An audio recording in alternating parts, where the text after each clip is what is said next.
Thank you so much. Just before we hand over to Venka for Q&A, I would just like to summarize for the benefit of latecomers. The reason for our Wills and Trust session is basically, when I meet clients, I talk about lessons learned. I think it holds good for everything in life. There are some lessons in life, we have to learn it from others. There are some we have to experience by ourselves. So I always say the health insurance and critical illness and life insurance, we can't experience by ourselves and say, no, I will wait for the hospitalization to see whether I would need a health insurance policy or not. Whereas if I do an investment, I can actually burn my fingers in China fund, India fund, global technology fund, and then I can change my lesson to know why it didn't work that way. So the Wills and Trust is one thing where we can't experience by ourselves. So we have to learn it from other people's experience.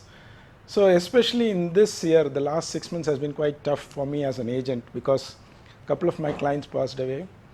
One without any insurance, that's really shocking, and the kid is in P7 or P2, 7 years old, very shocking case, overnight life changed. Another client, no wills, no nominations, no trusts. They had enough life insurance cover of $2 million. But again, life changed overnight. So they had to relocate to Nagpur immediately the very next day. So this also happened, the family had to relocate to Bangalore.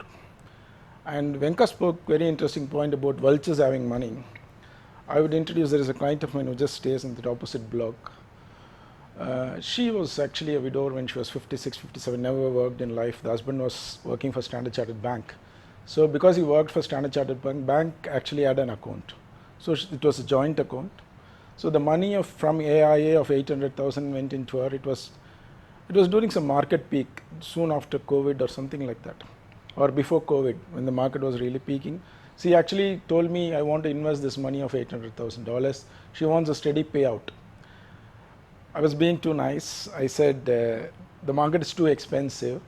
You don't have any other source of income after this. I wouldn't want to risk your money at this point of time. You just put it in the bank. I'll come to you when the time is right. So then I thought she would have listened to me. So I went and met her after 1 year. I said, this is the good time to invest. Then she came back to me and said, Partha, I thought you are not interested to work with me. I already bought something with insurance with Prudential, but I am not happy because she locked myself up for 10 years or something like that. I said, I knew, that's why I told you. No, then again, to cut the shit. So she did something because she thought she is not making her money work. Then I kind of understood what she had. So then I said, wait, because you have not committed fully, I'll come back to you for the next time. When I met her next time,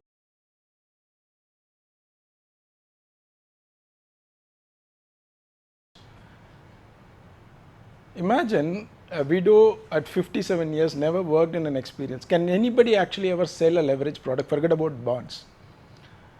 And the worst point was she was sold when the interest rate was at the most bottom part of it, like 0.25, 0.5. So over the next 3 years, she had to pay so much of interest for her money, for which it was actually borrowed as leverage.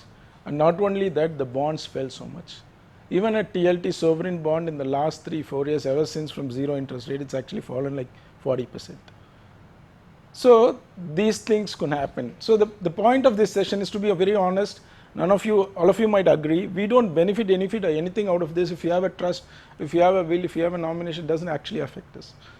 But as a friend, like there is a saying in Tamil, there's a song, right? Manaivi amaivadellam iraivan kodutha varam. And madri, to get a clients like this is also a blessing. It's actually extended family. So I would like to take this opportunity to thank each and every one of you. There are some doctors here whom I have really approached, and they have actually made a difference. There is a guy, Girish, he is the actually doctor I referred when your father actually had a problem.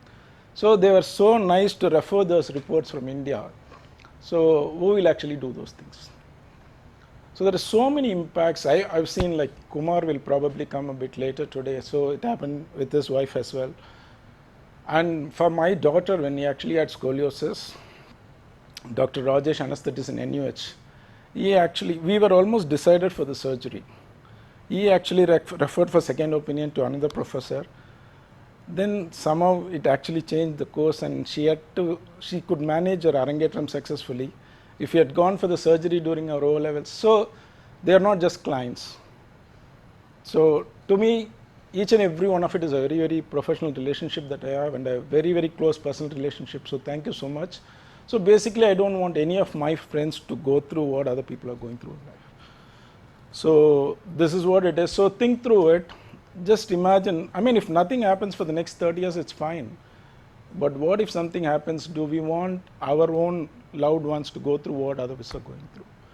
If I leave $5 million to my wife, will she be able to manage that?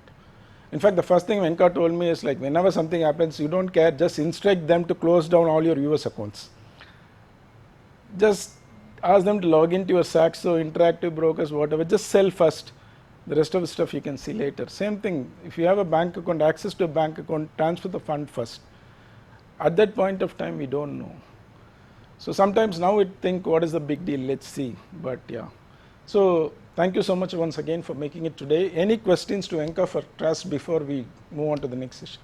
Anybody has any questions on Will's trust nominations? Thankfully, I've done all the nominations for you guys. It's actually company has made it online. So please double check if all of your policies have nominations.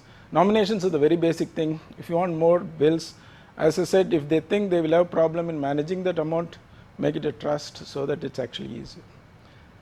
As I said, I think the key is basically to stay invested. Because now the problem is, maybe like a decade ago, you will have starting of a bull market, starting of a bear market, it will last for a few years. We don't have that anymore. All of you will remember when was the tariff crash happened, you must remember. So, can you pick a date, first week of April? Yeah. And you know how much the market is up now?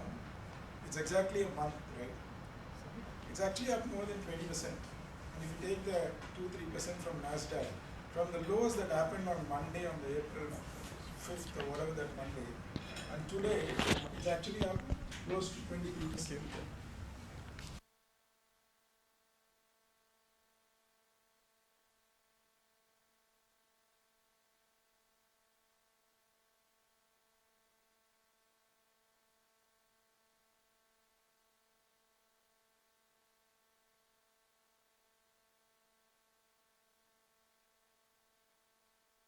If you actually have the courage when it is fearful. So I'm just going to show some 3 very, very simple indicators. We don't need to know anything about the markets. We can be just passive investors. All we just have to understand is, yes, things will go wrong. When the things go wrong, are you there to take advantage? So how many of us believe that tariffs are as bad or even worse than COVID? Anybody? No, right? COVID, everything came to a grinding halt. Yeah, everything is running fine. It's just that some businesses are going to pay. Will it be caused by inflation? Will it be absorbed? That's the problem. But the fundamentals remain intact. US is still growing very well. So the very purpose of actually Trump starting all of this is basically to reduce the yields. That is still not happening. So we don't know what is in store now for that to come down. So, but we don't need to be looking at so many things, right? I mean, some of you, Girish, Dr. Sridhar, Suchitra, Sachin, some of you were here in September 2024. I think you all remember, I was saying like how China is so cheap. Hong Kong in September 2024 was at 17,000 levels. So if you look at the chart here, September 2024 is exactly the bottom, right? Actually, at that point of time, the concern was, no, China has so much of issues, this, that, and everything else that we want to justify why China is not a good investment. That is why this is here, actually. So it's fallen from almost 30,000 to Hong Kong $70,000 at that level. And you see, it's actually come up so much within the short span of time, right? And then you see here, I think this is probably a wrong index, but so if you see from that level, China has actually come up remarkably well. But then again, during the next fall, would we buy? We will probably have the same concern. So that is probably what is happening in tariffs as well. So keep it simple. The Warren Buffett indicated that be fearful when everybody's greedy still works. Investing on drawdowns. So I'm just going to present 2 simple charts. I sent most of you would have received my broadcast messages if you look at your phones. There's one I sent, and the VIX is at 45. VIX is basically the volatility index. It's actually that simple to invest. If you see every 2-3 years once, the VIX, the volatility index reaches 45, 50, sometimes even 60 and 70. That's probably when the news is either as the worst news flow or something really panic happened and everybody started to sell. So if you look at it as a simple indicator, when the VIX is 45, you just buy.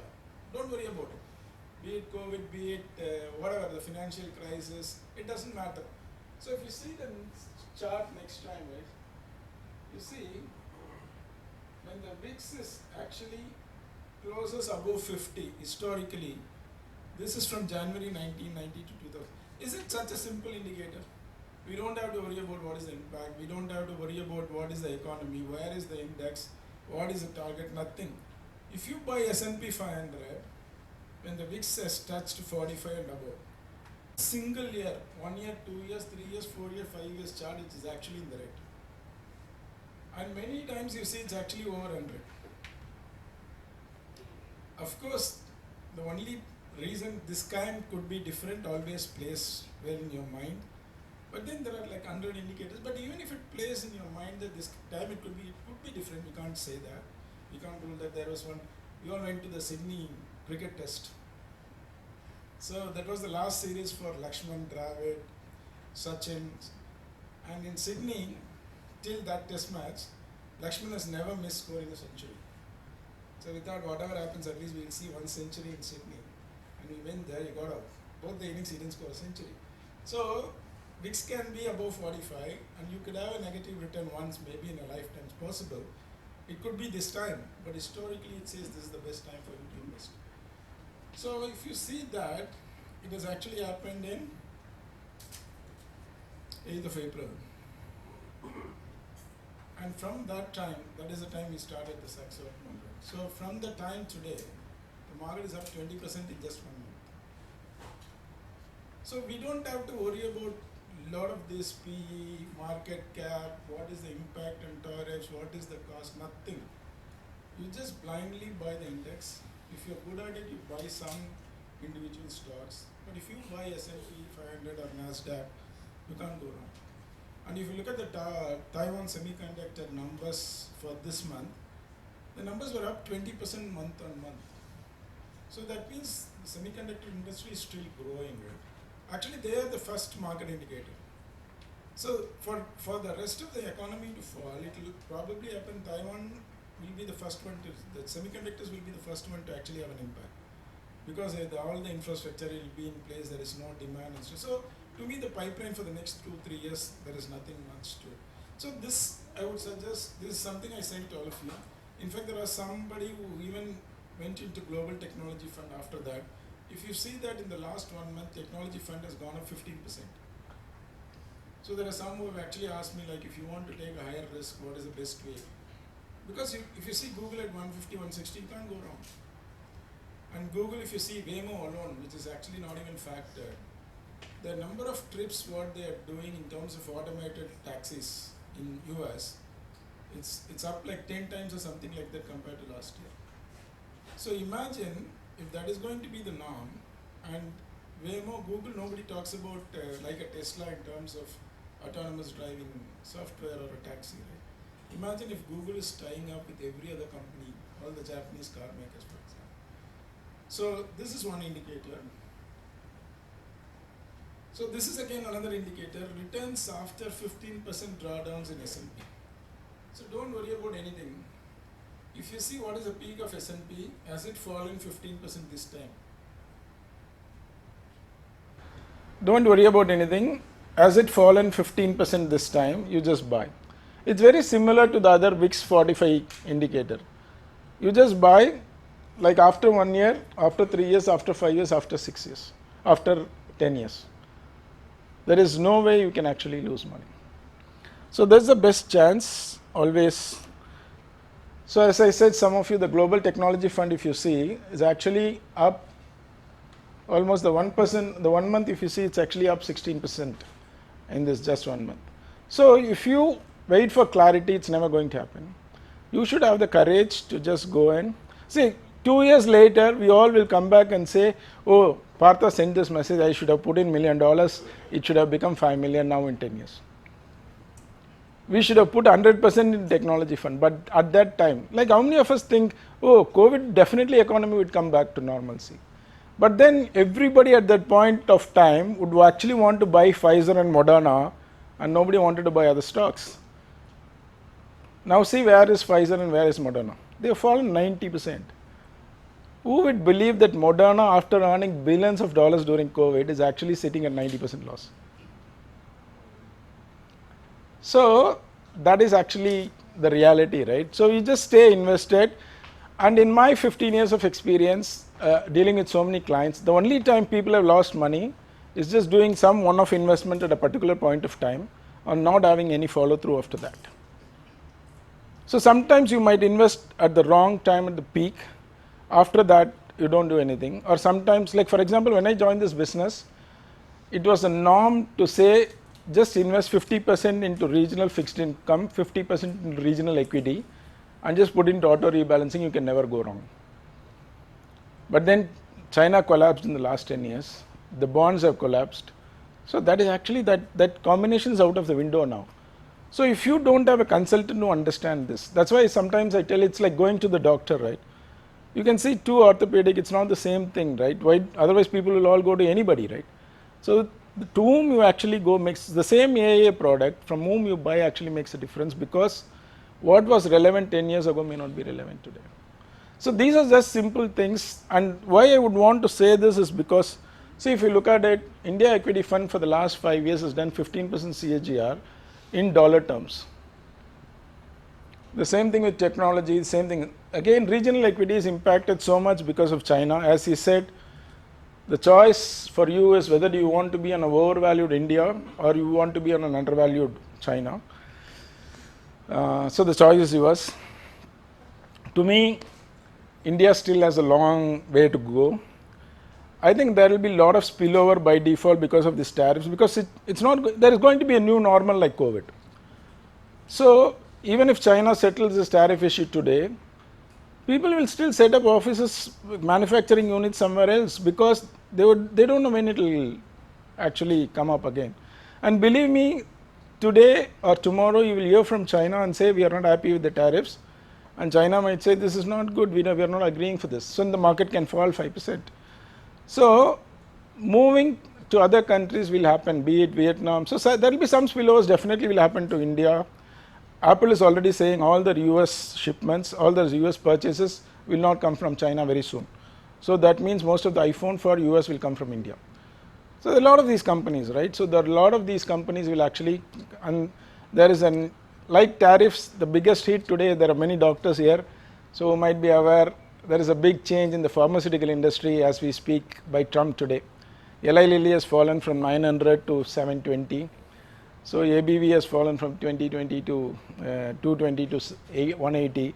Sun Pharma is down 7% today. So again, I mean, they will find a way. But and there will always be an aberration, right? So maybe it will not go to 900 again, but it will not stay at 720 also. Even if it comes to 800, because there will always be overreaction for everything today. Because that's the way the market works. Everybody is over leveraged and they want to take book profits. So he wants to cut down the prices of these pharmaceutical companies, the drugs, by 30 to 80%. So all the pharmas are down now. It's a great opportunity, especially if you know some of the pharmas who are doing very, very well. So I would actually, I'm putting my money on Eli Lilly because that's something we understand. And it's for the last 10 years, it has had only one negative year in the last 10 years. And that too barely red, probably less than -5% or something like that. So as a company, it's done phenomenally well. So they will find a way out of it, and the market is still there for them, and they are big time into all this obesity drugs and stuff like that. So I mean, just as an example. So the point is, stay invested, don't complicate it, but just do a regular contribution. Whenever you see a market down, if you say you see it's 10% down, just do a small top up. It doesn't matter what the amount is. Maybe it's $10,000, $5,000. You never know. $10,000 is 15% for 5 years, can be $20,000. So another 15% can be $40,000. So we don't know, but just keep topping up because that's the best way to play this market. You just can't do one time. See, the biggest risk is people invest one time and then they see a negative. So I put money Partha last time, it didn't grow. So I don't want to commit something. But then if you don't invest in markets afterwards, where are you going to make the money from? And if something which was available 20% ago, you are not actually interested 20% lower prices, when will you actually buy? So the best way is just keep putting some money regularly, even if not regularly, once in 2 years, 3 years, whenever you see there is a market opportunity, just put in some 10,000, 20,000, 50,000, whatever that you can. That's the only way to actually build. More importantly, you will understand market cycles. It doesn't matter what the amount is. If you put in, Partha is saying that every time VIX is above 45, it actually works out good. If you top up $5,000 and you track and the top up becomes $15,000 in say 3 years, you understand, you will actually automatically put in the money next time the VIX touches 45. I don't need to tell you this. When there is a drawdown of 20%, next time you will automatically put in $20. Sometimes what we do is we borrow money to basically invest at certain points of time because we know you can't go wrong at these levels. Sometimes it might go down another 10% from more, but the worst case scenario is basically 10% from there. So stay invested, and I'm happy to take any questions if you have. Otherwise, thank you all so much. Anybody would like to ask anything? So we actually have a lucky draw. So all of you please write your names. My daughter will pass you the paper. Please write your names and submit into it. So just one question. Sure. I may not be directly stay invested, but I may have asked you this earlier also. Is how do you decide an exit strategy from an investment? Or also, because we had the talk earlier and they said, as soon as event, you exit US markets immediately. So all of this, because there has to be some strategy to it. I'm sure there is growth, but how do you plan that? Okay, it's a brilliant question. I've actually spoken about it a few times before. So maybe I'll just explain. So then for the first strategy is actually SIP, right? Then you actually have a lump sum. So these are two strategies you follow. If you go to the market today, everybody will tell you can never lose money on a systematic investment plan. And they will only say you can never go wrong, but they will never tell you when to exit. And they will also never tell you when to enter. So actually, what is the right strategy for this in terms of entry or in terms of exit? So what do you think is like anybody, what is the right time to enter a SIP, or what do you think is the right time to, so SIP is like the all weather investments, we can never go, every time is right time, right? Yeah. So logically every time is right time. Any time. What about the exit strategy? There is none from the markets. Has anybody ever told you about what is the right time to exit on? I mean, I have told to some of you guys, but as outside of me, have you ever heard anybody talking when to exit on an SIP? No, right? One is basically if you're planning for retirement, you will have the SWP is what it's called. So it is all need-based. So Needs-based. you need the money and the market is high. The span of around 6 months to 12 months, whenever you think it's the right time. Okay. What is the right time for lump sum investments? When it's low. So like 8th of April, it was really low. How many of you had the courage to actually buy? We could have bought it on 5th of April thinking it's actually low because it's down 15%. And then you see the 8th of April morning screen opened up, it's already down 5%. You panic. Okay, how do I exit, right? Because we don't know what is the bottom, right? So logically, when the market is low, when do you exit the lump sum investments? I mean, again, need-based, of course. Need-based. I think if you have some number in mind, you can exit What is that number? 20%, whatever is your number. Okay, what is your number? Right now I don't need, but You don't I need. will need, right? I'll have a number in mind, then I'll let you. Okay. Anybody else? Anybody else has anything on this, like when to enter, when to exit? Do you have any suggestions? Will I do if there is a better opportunity? There is a better opportunity. That is basically swap.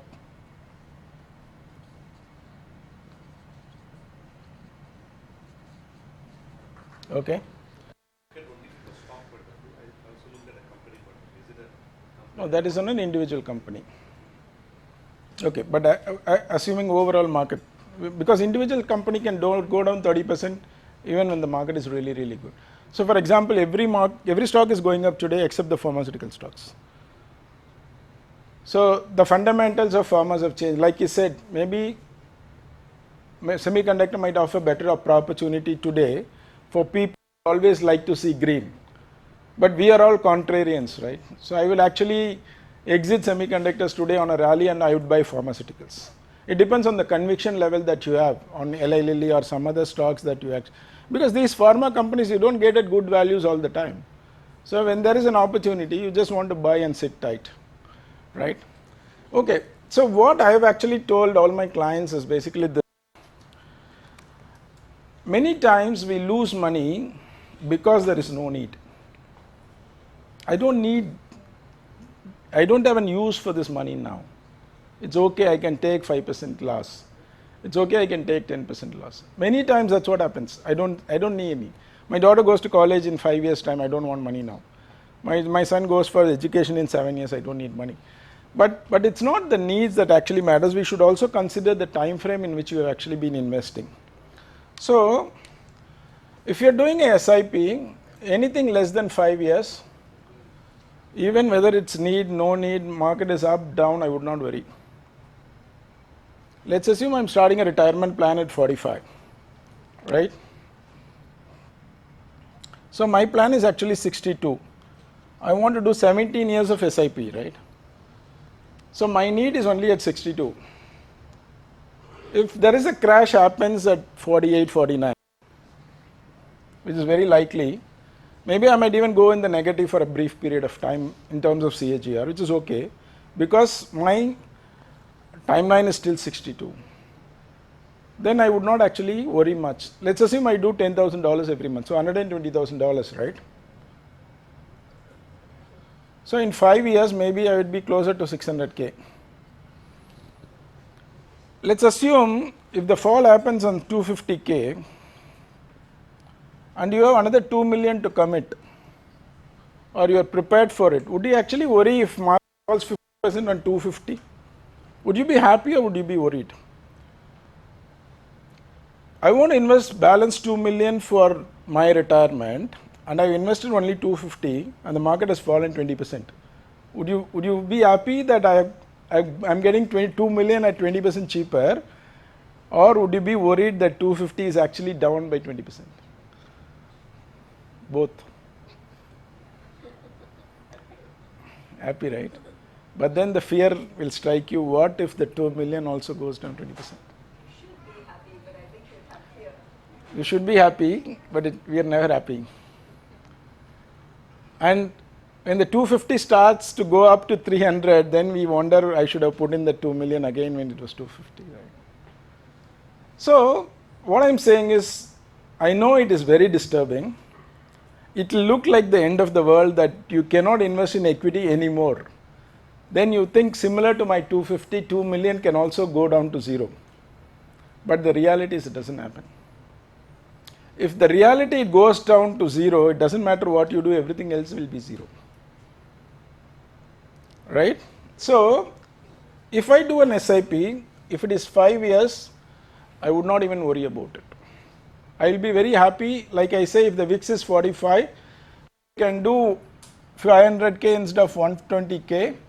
I'm very happy to put 500K instead of 120K because I know over the next 1 year my chance of making money for 20% is much higher than on a normal course. So the only point of time what I would actually start looking at is 5 years time frame. So if you look at the chart I showed you, You see what is the 5 years return for India, US and technology? How many of you would be happy with that returns of 15, 13, 14%? We all will be happy, right? Because we actually aim to achieve somewhere between 4 to 8% depending on the risk. So this is what I would indicate as a consideration point. So in 5 years and above, so let's assume I come to 600K. To me again, tariff is just an excuse. When the market gets to a stage where it is actually overheated, it will find some reason to fall. Today it is tariffs, tomorrow it will be something else, day after tomorrow it will be something. Before all these tariffs, nothing happened, India fell 20%. How many of you noticed? Why did India fall 20%? Was there any reason? Today if somebody, you ask somebody why did the US fall 20%, everybody will say Trump. What happened for India? And every day for 2 months FIIs were selling continuously. And ever since the tariff thing came in US, they started buying India every day. The same thing, they were actually selling at much lower prices and they are buying at much higher prices 2 months later. So the reality is, I always keep it simple, don't worry about anything else. Like VIX 45, it's easy indicator, right? You don't need to worry about anything else. Like S&P drawdown of 20%, you don't need to worry about anything else. The same thing here. You just do, if your SIP is 15% and if your average returns expected is 6 to 8%, you are already doubling it, right? And the chances of something happening over a point of 15% of 20% is very, very, very high. So we don't know what is the reason, but some reasons will come for it to fall 20%. That's what has happened with India a few months ago, it fell 20%. The same thing happened with US for tariffs. So everything is just an excuse. So then you exit. You don't stay invested because there is no use for that money. The times we actually make a mistake and where we lose money is because I don't actually have a need. How many of you have invested in stocks and then you think I'm going to buy property in May? Let me wait till April 30th and take it out. And then April 15th the market crashes, then the buying the property gets postponed. I would want to wait, right? So to me, one thing is, look at the indicators, 5 years, if you have started the SIP, if it's more than 5 years ago, and if it's double the actual rate of return, exit and start the SIP again. Maybe you're doing 10,000, start with 20,000 again, doesn't matter. And after 20,000, if it still doesn't fall for another 5 years, you would make another 15%, right? Maybe originally the 15 could have been 18 or 21, it's okay. We don't actually have to be so greedy about it. Next is the needs based. So when do you exit for the needs based stuff? You've been investing for kids education for maybe the last 5 years, 10 years, right? So they are getting into college in 2 years, 3 years time. From today, I would actually start looking at that number.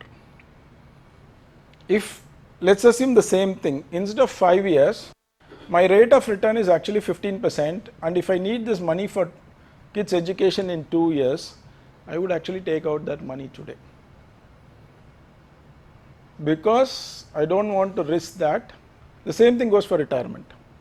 If I'm going to retire at 62, and today it's okay, we still have another 5 years, 7 years, it doesn't matter. But let's assume before tariff situation, I'm going to retire in 1 year, everything has been up. I got 15% returns for the last 10 years. So just take out, be happy, wait for the night opportunity. Sometimes it's tempting, the FOMO is a big thing sometimes. Either like, one of my clients who was never into investment last week called me and said, Partha, what is the best way to buy gold? He didn't even ask what is the best way to invest now. He just said, how to invest in gold, what is the best option? Is it UOB, is it trading options or whatever, right? So that kind of indicates probably gold is peaking. So that's my indication, right? And when I send a message and say buy stocks because VIX is 45, 50, they will come back and tell me this is not the good time to buy, there is more downside left. They may be right, but you can never time these things. But I am happy to take a 10% downside than actually missing 100% upside. So these are the two scenarios for SIP. If you are if you need a money over the next 2 years, you start identifying from today what is the best time. Like if the market has crashed like tariff or COVID now, you still have 2 years. So you wait for the 20-30% recovery, then you take it out after 1 year. But if it gives you 30% in 1 year, don't wait for the last day. So this is what I would normally tell for SIP. So probably 5 years is a good time frame if you have a 10-year, 12 years horizon. If it is 20 years, maybe wait for 10 years. Because after 10 years, if there is a 20% fall, you're going to fall on a bigger corpus. Imagine if you want to put in $2 million, you fall 20% at 1.5 million. Imagine at 250K, if you're so disturbed, I don't have an answer whether I'd be happy or not, if it happens at 1.5. And the worst part is we will actually exit at 20% loss. We will take it out at 1.2 and then we will just say Partha didn't advise correctly. So the good thing with this, like whenever the investment goes up, it's always their decision. Investment goes down, it's actually my fault.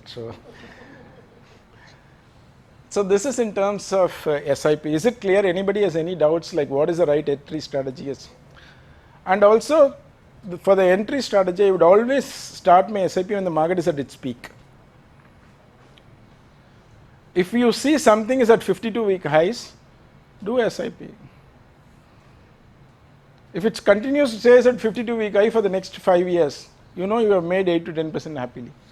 Then follow the same cycle again. It's very simple. Sometimes we just complicate it by, one is we don't have the time, or sometimes we complicate it by reading too much into it. All you just have to put an indicator in your calendar and say when the VIX touches 50, just tell me I will put in $1 million. When the S&P draws down happens to 20%, just tell me I will put in $1 million. That's all. Maybe it will happen once in 3 years, it's okay. Once in 5 years, it's okay. Nobody is going to penalize us if you don't put in money every month. But if you're putting in every month, make it count. Have a right strategy for it. You don't put in 1 million at 52-week high and the market falls 20% and then you're not going to invest for the rest of the life. We don't want that. So any doubts on the SIP entry exit strategy by anyone? Okay. So lump sum, the same thing. Like I said, maybe situations like when the VIX is 50 or when the S&P goes down 20%. Or like the tariff kind of situation, a COVID kind of situation, it can still go down, we don't know, but if you don't put lump sum at that point of time, when will you put that money? Maybe 1 year later it will actually start to go up, but when it starts to go up, you make quick 20, 30, 40%. The same thing there also, even if you put in lump sum, if for 5 years, when you need the money in 10 years, if you have made 15% in 6, 7 years, you start to actually take a look at it. You see whether you want to take out and continue another SIP or put it into a safer, even if you get 2-3% after that. Imagine you already made 15, the next 3%, 2-3%, you will still get close to 10-11%. So we should be happy about it. We can't be too greedy. And another important thing is as we grow up in life, as the assets keep increasing, don't expect to make the maximum returns in all the investments. I can't put all my money in India and say I want 18% returns, 20% return. I won't put all the money in technology fund and say I want 18-20% return. There will be some which will give you the boring 3-4%. There will be some which will actually work as a hedge, which may be even negative, but they will actually do well when the market goes down. So start diversifying as you grow up the ladder, because we don't want one single incident to set us back big time. As I said, by default, we actually are in assets heavy in India. Sometimes in India, if you see, I see many people have 20 mutual funds. At the end of the day, it doesn't matter, right? Everything underlying is the same, Nifty, Sensex, everything. If Nifty goes down, there is no way the other 20 are actually going to go up. So, and if I tell you if you have 20 funds that do the fund switch, you're not going to do it. So keep it to 3 or 4, which is actually manageable, so you know what happens with each of these. One liquid fund, one large cap, one mid cap, one small cap, it's okay. Or if you are very, very knowledgeable about some sector specific, have one fund. It doesn't matter. Maybe last year one fund would have done 2% more than the other fund. It doesn't matter. As long as you get the direction right, it doesn't matter. So anything else from anybody? Have you all filled up the lucky draws? So we have 10 lucky draws Mustafa vouchers to be given. So probably I would request Shargini to come and pick the names. Shargini irkiya? So feel free to stay back. You can also play pool here. So that's the pool table we have. And please feel free to take away some foods if you actually prefer to. There are some boxes also. So vouchers are Tej kitta koduthundo. Edu or name edu nee. படிப்பியா நீ படிக்க தெரியுமா படிக்க தெரியுமா சச்சின் சுக்லா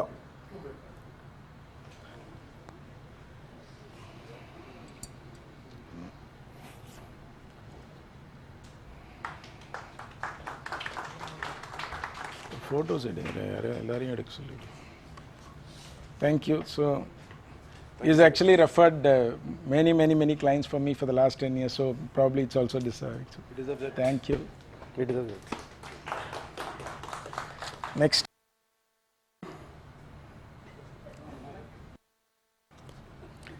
பேர் உனக்கு கிடையாது இல்ல கவி thank you Girish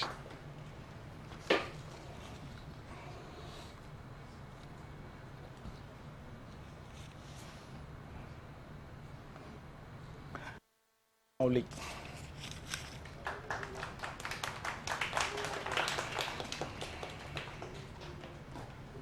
thank you அப்புறம் you have to dance later okay Vardhan wow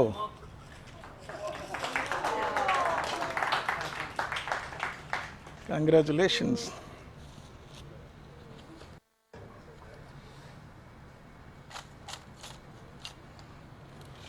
நீயே படிக்கிறியா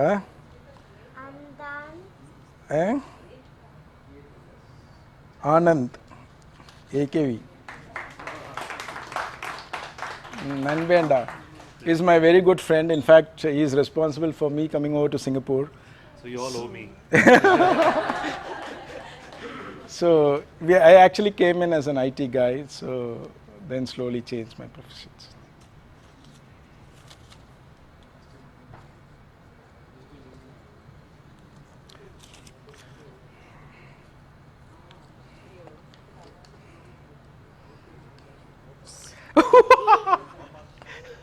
Shargini. So should I give it to you or no? No, right? No, you can't take your name. Yeah. No? No. It's okay. So sweet. Thank you.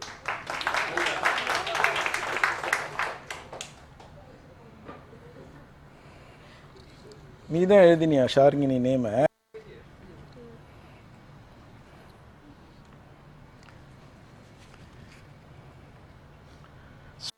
Kumar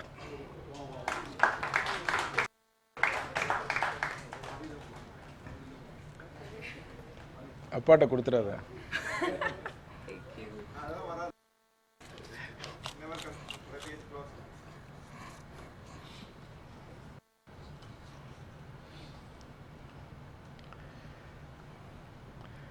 Kumar Nagarajan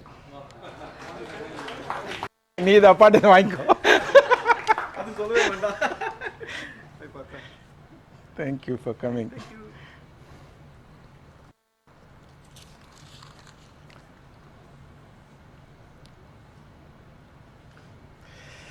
Ajit Bagle.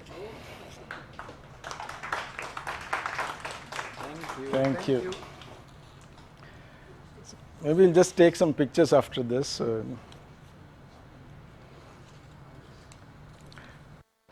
Suchitra. It's the last one, so thank you so much. Thank you, my dear. High five. Well done. So Shargini and Vardhan can dance if they are interested. He's a very good dancer as well. So it's phenomenal talent. But will you be okay? You can say play. I can play some songs on YouTube. You want to dance?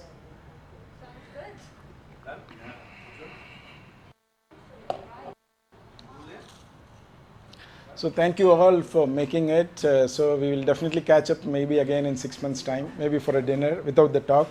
So thank you all. So it's because of you basically I've reached here, and you all have been phenomenal. As I said, it's such a lovely thing to have so many of you have clients. It's not easy to actually have problem-free clients in the service industry. So you all have been phenomenal in that. So thank you so much from the bottom of my heart. So thank you all. I know it's not easy on a long weekend Monday morning to be here, but so thank you for spending your time here. Thank you. Any questions? We can actually take it casually. So thank you.